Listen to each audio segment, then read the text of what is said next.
Ano nagsabi? Ako. Oo, mahirap talaga. So sabi ko sa'yo, magdala ako. Sarap ba? Sarap. Sabi na reklamador talaga. Alam na, reklamador.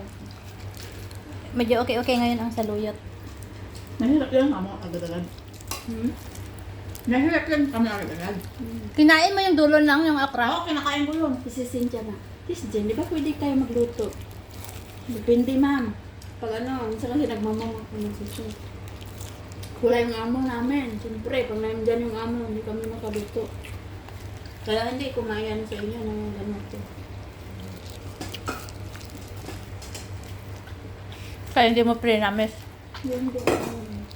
Hindi ka nagpanis. Basta magdala lang ako, isa, gano'n.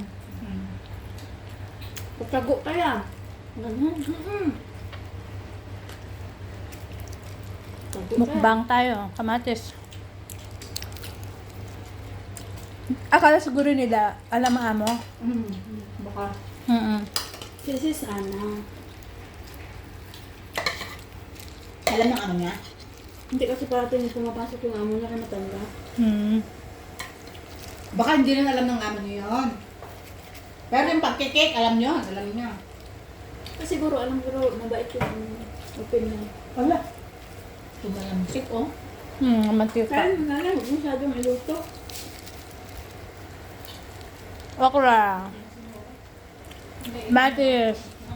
Ang patamahin to. Gusto talaga na hindi nagtakaw. Sa ganito rin, di ba? Dahil. Kaya na. Saw-saw sa bagoong.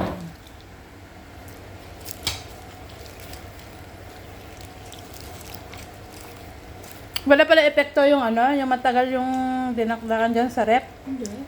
Siguro sa restaurant, ganyan ang ginagawa, di ba?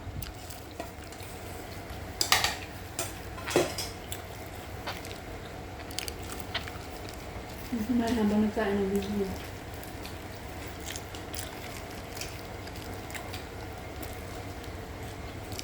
Kahit yung sisig, Lynn. Mm. Ano Ang ba hirap yung nga. sisig? Hmm.